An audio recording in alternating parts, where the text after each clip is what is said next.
And I said, come on over, you'll say.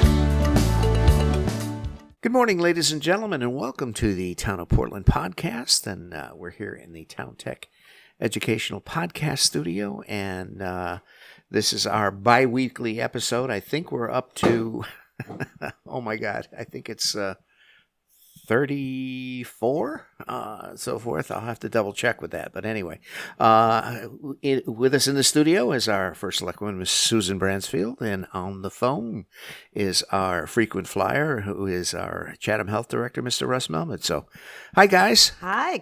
Hi. How are you? All right, Susan, let's start off with you. I know right. you attended the graduation last night. It was an awesome night, so give us the update. Sure. Yeah, graduation was just so memorable. All of the speakers were wonderful, the students, teachers, our superintendent, our board members. It was just really a memorable night, and it was great to see everybody. And to see everybody in person. It was so nice. So congratulations to all of our graduates. Yes, it worked out well. I mean, all of the students were wearing masks up on the podiums and so forth, and they took their masks off to accept their diplomas and do their speeches and so forth. And everybody was respectful as far as in the audience, so which was good. Yeah, it came off really Weather well. couldn't have been better. It was, as you said, Dave, a little breezy, but it was a beautiful evening and really a nice example of our beautiful town of Portland. Well, let's put it this way: in the wonderful world of COVID, we had very good air exchange yesterday. Yes, we did. So anyway, That was good. so You're on top of your game today, there, Dave. Okay. anyway, Try to step up to the plate here. I wanted to let our listeners know that we got some summer projects going on. There's going to be some solar panels installed at Brownstone Intermediate School this summer. We're also looking forward to doing some energy efficiency for electricity as well as gas in Brownstone School, also at Valley View, and up here at the high school where our studio is.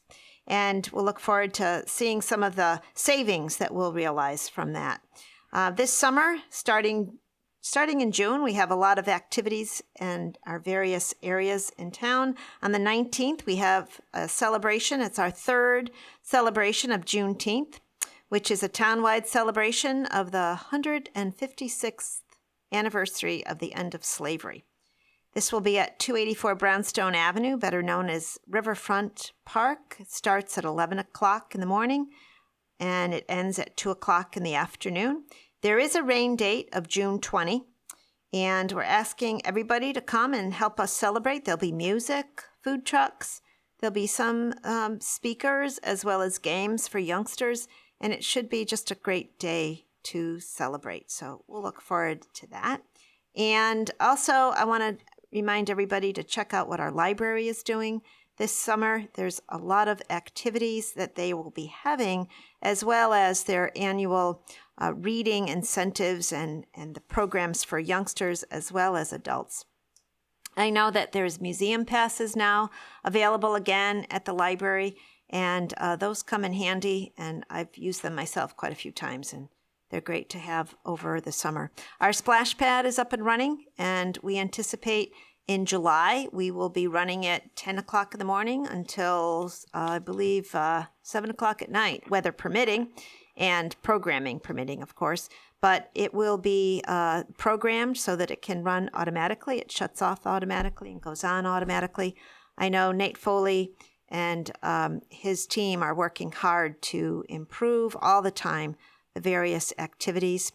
In our recreation department, there's still openings within the youth programming for the summer. So contact Parks and Rec either through our website, which is portlandct.org, as well as call the office, 860-342-6757. Also want to send a shout out to our Airline Trail folks. Yeah. We have a new greenway dedicated, which used to be called the Keegan property. It's actually where the parking lot is on Middle Haddam Road. There's a nice walk up to the Airline Trail. It includes a pollinator garden. There's a nice brook that runs by there, as well as some vernal pools that are in the area.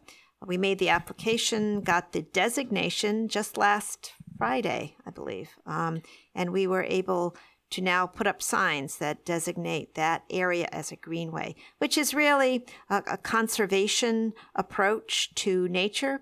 Points out that we have these areas here in our town, and we're very proud of it. And I congratulate Rizzo, as well as Lou Pear, who head up the many, many volunteers, the people on the Airline Trail committee, and all the people that use the Airline Trail. Sure. I think one of the things that made people even more aware of this, obviously, with our COVID situation last year, people were getting out and they were utilizing these venues, and it really is awesome. It is. It's really a great place to bicycle. You could ride your horse if you got one. You can also just walk, and it's a great outdoor place. And we're looking forward to East Hampton being able to complete their section, out by Depot Hill in that area. Yep. And it really, we're looking forward to being able to connect directly into East Hampton. A little bit of work to be done there. Yes, that railroad pass that goes under 16 there, because it's after 16, it continues on. Yeah. It's just that little link between there and Depot Hill. Yeah. They got to get squared away. Right. So I'll be reaching out, see if Portland can help in any way, because Sure. we'd love to be able to give support to that project to our sister town in East Hampton. Yeah, and we also had a very nice ribbon cutting at the Labyrinth down at the Riverfront this past week. Yeah, wasn't that wonderful? It was. Yeah, nice pictures you put up on our website, thanks to you and Nick. They really are, it's a testimony to get out and work hard and see the fruits of your labor. I mean, the volunteers from Brownstone Quorum do a fabulous job in making that park have interesting little areas. Absolutely. It's a park with the beautiful gazebo that our Eagle Scout put up. We have a story walk that we're working on and replacing. We're going to be putting in some new stories down there. And the Labyrinth is just a fabulous area for people to sit, be peaceful, enjoy nature, and also enjoy the birds and all the things that are out there. It's a great spot. Compared, from where that riverfront started, well, you remember, Susan, 8 or 9 years ago. My God, we've made tremendous progress. We have. Yeah, I'm so proud of all the people. The state of Connecticut gave us a lot of money, Dave. They gave us grants. That was done almost totally with in-house staff from our public works crew that did a great job bringing in the water, connecting the sewer, also doing a lot of the upkeep of the landscaping. Sure. And then the volunteers have done a great job. But we're going to have a council of governments meeting there in July. So I'm going to bring up some people from downriver. They'll come up and enjoy the Riverfront Park. And it's a place that is right next to our brownfield. I'll give a little mini update on that. Our consultants, which is Ty and Bond Engineering, they submitted the remedial action plan to the state. So the state is reviewing it. They're having a few comments. Once we get those back, we'll feel comfortable in going out for a competitive bid to do the cleanup of 222, 230, and 248 Brownstone Avenue. They're going to start with 248, which is, Dave, where those big old The tanks were. Yeah, they took the tanks down. Yep. And now the contract, whoever's the successful bidder, will come in and start cleaning that up. And yeah, all of the puzzle pieces are starting to fall into place. Yeah. Which is a great thing. So anyway, speaking of June 10th, 19th. Juneteenth. Yeah, 19th and so forth. 19th. It was just voted by Congress, that is going to be a national holiday. I know. So, my God, that's good for you, Russ, because now you can take that ball and chain that they called COVID around your ankle off.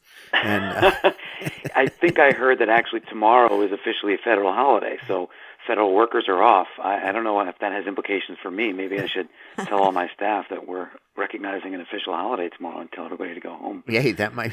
I'm sure you won't get any objections from the staff. No objections from the staff, right? So anyway, great. Anything else, Susan? I think I think we're up to date. Yeah. Just to add that once the cleanup occurs, we're hopeful, Dave, for a brewery or a restaurant or an outdoor type building there, as well as the possibility of some commercial operations down there. So that cleanup is going to stir some additional economic development. Brainerd Place, I'll just give another brief update on that. Talked to Mary Dickerson, our town planner. Brainerd Place, the plans are coming in. We know that there's a foundation permit that's been applied for the first apartment house, which has about 90 apartments. And part of that would be, what are the plans for any of the underground work that needs to occur? They're going to be improving the water mains and the sewer mains. They also will do any underground tank removals if there are any. I don't know that there are, but if there's any underground work that needs to occur, our building official, Link White, will be looking at that and giving approval for that. I think they did take some tanks out. Yeah, I think they already did. I think they're gone. Yeah. But, all those plans have to be submitted and reviewed. Sure. It's on its way. That's good. On its way. That is a good thing. Something welcome that in the town. We can get our build up our tax base a little bit more, and like I say, all the pieces are coming together. So that's great. Anyway, all right, Russ. I think the ball is in your court. So tell us. Like I say, we had a tremendous graduation ceremony. Everybody was COVID compliant, and it went very well. So what's new on the Chatham Health front? Lots of new things going on. I mean, it's summer, so it's a busy time in a normal year for local health departments around the state of Connecticut, with people, taking out permits to put in pools and decks and other outbuildings, and with the housing market the way it is and money so cheaply available in terms of refinancing and other loans, people are putting on additions to their homes. They're doing all those renovations. So that keeps our environmental health staff very, very busy doing all those reviews. Restaurants are all sort of open, and our seasonal restaurants are opening up. Our sanitarians are out there inspecting restaurants and inspecting temporary events, which last year was basically disappeared because of COVID. There weren't fairs, festivals, and other events going on, so there really weren't any temporary food service events. So our sanitarians are now out there, inspecting food trucks at events and other types of things. So they're all extremely busy, which, really is happening because COVID-19 has, ceased to be such a huge concern for members of our public and for the business community, which is really, really great news. In the town of Portland, in the last 2 weeks, we've only seen 2 cases of COVID-19 reported. 2. That's a good thing. That's a great thing. I mean, when you go back to the middle of January, instead of the middle of June, we were seeing 70 new cases every 2 weeks in Portland. So, things are really, really looking well, and that's principally because, people are getting vaccinated. In the town of Portland, 66% of the population has initiated vaccination, and that's really, really great. And also the weather has improved a lot, so people are outside, and respiratory viruses like COVID-19 tend to not do as well. Conditions aren't as favorable to transmission. So we're thankful for right now. We have seen vaccination uptake really, really collapse. We're not seeing a lot of people become interested in getting vaccinated at this point, even though, even among eligible people, for example, in the town of Portland, around 75% of eligible people have been vaccinated. So there's 25% of the population who is eligible right now and has not yet initiated vaccination. So, over the course of the summer, we've hired 2 new staff to do vaccine equity outreach work. So that's Anika and Stephanie. We're really happy to have them on board. They can do sort of the tough work of identifying those folks who to this point have been hesitant or haven't gotten vaccinated for some reason, do some education. So they're going to be out at events all summer long doing education. They'll have tables at events. If you've got an event, if you're listening, you've got an event coming up over the summer, give us a call, Chatham Health District, 860-365-0884, and let us know that you'd be interested in having one of our vaccine educators come out and set up a booth. And if you were interested in having vaccinations done at your event, we'll make that happen as well. It doesn't matter if you're only going to have 10 people who might be interested in vaccination. We will come to your event, and we will set up a table, and we will give people shots, even if it's in the single digits. Sure. of people who are interested. So at this point, it's just sort of batting cleanup, so to speak, trying to get Yes. as many people vaccinated as possible. So really thankful. We were one of 26 recipients of a grant from the State Department of Public Health to do this kind of vaccine equity work. Next week, we're going to be in Portland at, I believe, Chatham Court. We took our 2 new staff members around a driving tour of the town of Portland, which I saw some parts of Portland I hadn't seen yet. Riverfront Park, you mentioned that. Yes. We took our new staff members out there. We took a walk around the park. Really was beautiful. I mean, considering it was former, industrial land, basically, right? Yes. Yep. Mm-hmm. I was really impressed with how it had been repurposed and cleaned up. We walked the labyrinth, and it was sort of emotionally therapeutic. Yes. Even as a thunderstorm rolled in on the horizon, it was a nice place to be. So Sure. And I think you guys have had your couple of meetings at the Riverfront Park. we've got one coming up next week. Actually, well, we met with the staff there, and next week we're going to be meeting with residents, and we'll be providing residents with lunch, and we will be providing anybody who brings a friend to get vaccinated Nice. with a gift card. Nice. To, Wonderful. I believe, Great. Subway. So if you bring a friend to get vaccinated, you're going to get a gift card from us. We look at you if you're bringing somebody with you as a trusted messenger. That you have, Right. spoke to that person, you've convinced them to come with you to get a vaccine. And speaking of trusted messengers, if you are somebody who has any kind of connections, influence with your friends, family, neighbors, the community, and you want to work with us to go to some of these events and talk to people, give us a call. We'd love to have you out there. We have a budget to pay trusted messengers for their time.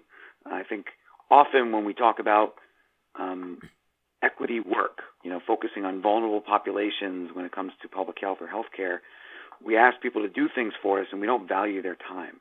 And we say, well, you should want to do this work for us. You should want to talk to your friends, family, and neighbors about the importance of whatever happens to be. In this case, it's COVID-19 vaccination. But it's really difficult to say you want to focus on equity and then not pay people for their time. Right. So we're really fortunate to have this grant from the Department of Public Health that we can pay people for their time. Mm-hmm.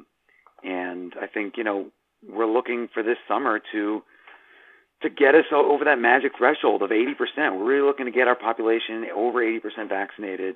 And I think we can get there before Sure. the next school year. I really do. Sure. Now, on the vaccinations, now is there going to be a choice of vaccines, or are you basically?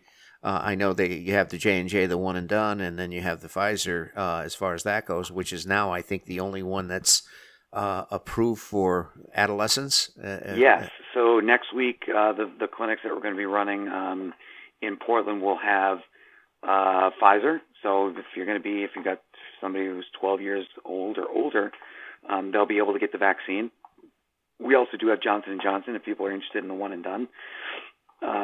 So we are partnering with various other vaccine providers. I think next week the provider we're going to have out there is going to be Walgreens. So they're going to be bringing Pfizer, and we will be bringing from the health district side Johnson & Johnson. So we'll have options. We have a consumerist society where people like to have choices, and I think we're fortunate to have Sure. different choices of vaccines for people. But they are all really great vaccines. They all work very, very well, highly efficacious. They protect people more than I think we set off to get. I think I remember Dr. Fauci talking about way back before, or even when vaccines started to be developed, hoping for a vaccine that was about 50% efficacy. Yep. And our vaccines are between 80 and 90% efficacious. Mm-hmm. So I think we're really fortunate to have them as a tool, and I see them working every day. When I go out and I see people enjoying both indoor and outdoor settings amongst crowds of people without masks, I thank the vaccines for that. Yeah, So, exactly. Now, as far as in relation to the other towns in the district, are your saturation rates as high as we've had in Portland, or they are not. Portland is actually leading Chatham Health District with Okay. 66% vaccinated. The town on the other end of that is East Chatham, which is around 10 to 12% lower vaccination rate, and that's been consistent all along with every age group. We've had sort of lagging Interesting. indicator in East Chatham. Now, 55% is not terrible. It's slightly lower than the state average. Portland is slightly higher than the state average. So, but within about 10 to 12% are all our towns. But Portland is leading the way. So I think it's really, Portland residents, congratulations to you. You are leading the way here in this part of the state with your vaccination rates. And I think that should give everybody who lives in Portland confidence, especially if you've been vaccinated, to go out, to go to a restaurant, to go to an event. And if you're vaccinated, don't bring your mask if the organizers or if the business is not asking you to. Right. I feel very confident when I go out to a restaurant now, having been fully vaccinated, to sit among a crowd of people who are not wearing masks. I don't really worry about COVID-19 anymore. Right. I don't worry about it for my kids anymore. They are both fully vaccinated. So sure. I'm looking forward to a really enjoyable summer. There you go. Where Finally, I can take some time and I can go out and enjoy a meal in a restaurant if I'd like. Sure. And nationally, Russ, I think Connecticut's in the top 5, correct? Gosh, it fluctuates. We've been in the last few weeks when I check the national standings, if you want to call it that, like it's a sports competition. But when I check the standings, Connecticut has occasionally been number 1 in terms of vaccination coverage, but never dropped out of the top 5. That's great. So when I think back to how difficult the rollout was in December and January, February, and how hard it was to get our hands on vaccine, where, when we got 100 doses of vaccine, that was sort of our allotment for a couple of months every week. Yeah.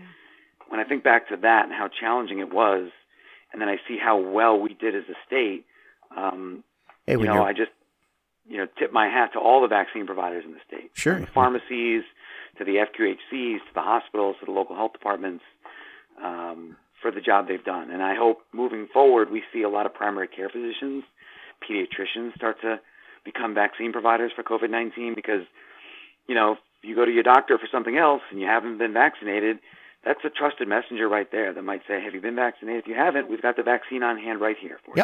Yep. Yeah, well, compare us to UConn women's basketball. We're always usually in the top 5. That's right. Right, maybe that's just Connecticut should just get used to winning, I guess. Yes. There's nothing wrong with that. Right.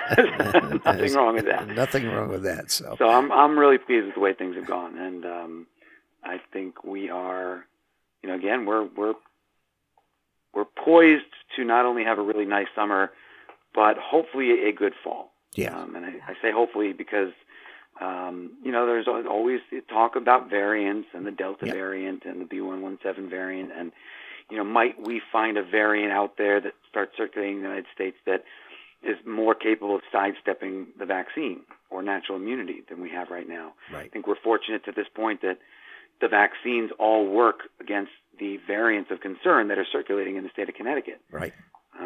But that's, again, I support the president's decision to purchase vaccines and send them overseas because that's where we'll see variants emerge. So exactly. We've got to get people all over the world vaccinated. I'm thankful that I only have to focus on towns like Portland and East Hampton and Colchester. But, we really do need to keep our eyes abroad because, that's where the threats will emerge at this point. Right. Russ, I think, one of the things, in relation to, all of your duties and getting out and inspecting restaurants and inspecting all of the new building and so forth. I got a question for you as far as in relation to a lot of the irrigation systems that people are on wells and so forth. Now, do you guys do any inspections on irrigation systems in relation to locations to septic systems and so forth as far as that goes? That's a good question. My background is not as a sanitarian. My background is in infectious disease epidemiology. That's where I came from. I was an epidemiologist for many years before becoming the health director here. I don't know the answer to that question as to whether or not we would need to inspect the laying of plumbing underground. Probably the only thing we would need to ensure is that the plumbing, because it is fresh potable water, does not encroach on a septic system. Correct. So if I had to guess that and again, I'm outside my area of expertise, I don't know everything that all our sanitarians do every day, but that we would need to make sure that the plumbing that's running underground does not come within, a certain setback from a subsurface sewage disposal system. Correct. Well, in my days in the water department, that was one of my responsibilities of going out and inspecting irrigation systems that were put in, in relation to the locations of their septic system. Yeah, my feeling about irrigation systems for people who have wells, for example, is it's probably not a good idea because the volume of water that's coming out of most residential wells is, especially during the hottest, driest summer months, you might run your well dry, running your irrigation system, every other day. So my guess is that we don't see a whole lot of those, and to the extent that people install them where there's city sewers or city water, right. Then we wouldn't get involved in those kinds of reviews. So if you've got city water and city sewer, those are where we would expect to see most of those irrigation systems. If you've got well and septic, I love a green lawn. Right, I've got well and septic, Dave. Sure. I'm not interested in getting an irrigation system because I'd like to be able to turn my tap on in the morning and have a drink of water and not have it run dry. Sure. And the other, concern, in irrigation systems is to make sure that you have the proper backflow protection, on that, so you don't get any infiltration into your possible backflow into your potable water. Absolutely. That's certainly one of those. That would be a, part of the code. So if you've got, so long as you're not DIYing it and you're taking out all the proper permits and getting it inspected, it would have to have a backflow preventer, just like the hose bibs outside. Yep. You're hooking your hose up. It's no different than that. It's got to have a backflow preventer. We don't want any kind of contamination getting back into the potable water system for your home. Well, you'd be surprised how many people hook up, fertilizing agents to their garden hose and spray their lawn. And, God forbid, if you're on city water, you get a water main break in the street, and all of a sudden pressure, you get that backflow potential and so forth, which is not good. Yeah, no, it's not. And speaking of fertilizing your lawn, the University of Connecticut Agriculture Experiment Station, they will test your soil for free. So let me put in a little plug here for not just spreading, fertilizer randomly on your lawn, but finding out what your soil needs. Get a free test from the Connecticut Ag Experiment Station and find out what your soil needs and add that instead of adding everything. What we see, especially in watersheds, is all those extra nutrients from the fertilizer that don't get used, they get washed into the watersheds. Yep. And then, the nutrient load is out of balance, and then you get things like blue-green algae blooms, which we see in Lake Pocatapog in East Hampton every year. It causes problems. Sometimes we have to close the bathing areas because they become toxic. So use the services. The state has many services I think people aren't aware of. Absolutely. So that's one plug. The other plug I'll give is it's tick season. Yes. So when you're getting out and enjoying hiking, walking, and your legs are rubbing up against, some brush as you do that, when you come inside, shower as soon as you can. You wash off those ticks before they have a chance to attach themselves. Wear insect repellent on any exposed skin. And if you do find a tick and it's attached to you or somebody who lives in your home, pull it off, bring it to the Chatham Health District. We'll get it tested for free for Lyme disease, babesiosis, and human anaplasmosis, the three most common tick-borne diseases in the state. So if you find a tick on yourself, which we hope you don't, and you want to get it tested, we'll get it tested for free for you. That's another free service that we help facilitate for the state of Connecticut. So nice. Right. And as well as when you're walking and you're walking your pet, inspect your pet too, because absolutely. I mean, I'm fortunate. I've got two dogs that have very light-colored fur. It's fairly easy for me to see the ticks crawling on them. If you've got a dog, if you've got a black lab, for example, oh boy, good luck finding ticks. I'm not saying you shouldn't try. Needle in a haystack. Right. Literally. Right. Check your ticks, check your pets, check your kids, check yourself. For sure. All right, great, Russ. Well, thank you so much. I appreciate the update. I kind of covered a lot today as far as that goes. Anything else you need to cover, Susan? I think we're up to date, Dave. Fantastic. Great job. I think we got another one in the books here, and we're going to get this post-processed. We'll get it up on the YouTube channel, get it up on the Comcast channel, so wherever you get your podcast, it'll be there. So thank you so much. So on behalf of all, Russ, I'm going to let you do the byline on the exit here. All right, get your shot and get outside. Awesome. I like it. Well said, Russ. Okay, on behalf of us all here at the Town Tech Educational Podcast Studio, I think this is our episode number 37. I'm looking on the board, so this is episode number 37. It's amazing that we've done so many, Susan. Yeah, doesn't seem really that many does it take. No, it's great. So Yeah, anyway, it's so great. be safe, enjoy, get outside, get your shot, and we'll see you next time. All right. Thanks so much. Bye. Thank you for joining us today. I'm your host, Dave Kosminski. Please tune in every week for new and relevant conversations about the town of Portland. You can find us at portlandct.org or at YouTube/Town of Portland, and now wherever you listen to your podcasts. If you've enjoyed our podcast, please consider subscribing and sharing with friends. This podcast was produced by the Town Tech Educational Partnership Program, which is a partnership between Portland High School and the Portland Town Hall. If you're looking to start a podcast for your business or organization, check out towntech.org/podcast to learn more.